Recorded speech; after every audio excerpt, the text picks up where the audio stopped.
Have you ever taken an IQ test? Albert Einstein is known to have one of the highest IQ. But recently, ChatGPT scored almost as high as Einstein.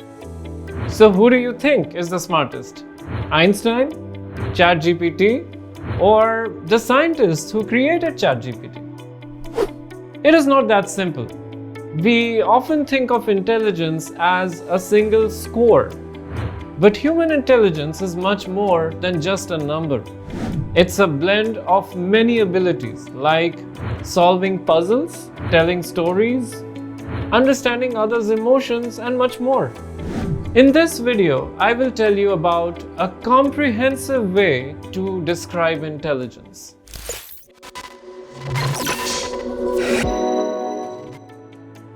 Is intelligence just a number, or is there more to it than what an IQ test can show? Human intelligence is a complex trait that encompasses the ability to learn from experience, adapt to new situations, understand complex ideas, and utilize various forms of reasoning to overcome obstacles.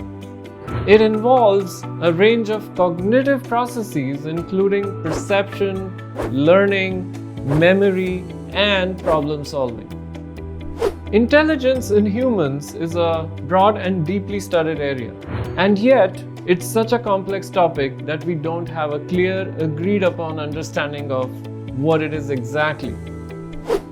One of the ways to think about intelligence was proposed by the psychologist Howard Gardner. While his work is not without controversy, he presents an interesting way to think about the different types of intelligence. Gardner broke it down into the following categories. The first is logical mathematical intelligence, involving the capacity to analyze problems logically, carry out mathematical operations, and investigate issues scientifically. The second is linguistic intelligence, the ability to think in words and use language to express and appreciate complex meanings. The third is spatial intelligence, or the ability to think in 3 dimensions. The fourth is bodily kinesthetic intelligence, or the ability to understand how your body moves, allowing you to manipulate objects and perform physical skills. The fifth, musical intelligence, involving the ability to recognize and compose musical pitches, tones, and rhythms. Sixth is the interpersonal intelligence, the ability to understand and interact effectively with one another, both verbally and non-verbally. Seventh is the intrapersonal intelligence, the capacity to understand oneself and recognize our feelings, fears, and motivations.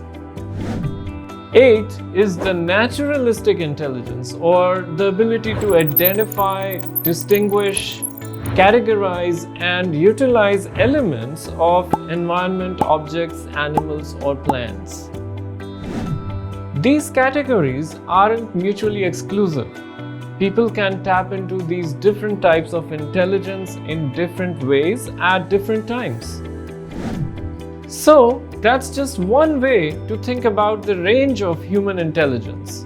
If we are to consider human intelligence as inspiration for artificial intelligence, there are a number of challenges, especially given that the way a human works is quite different than the way a computer works.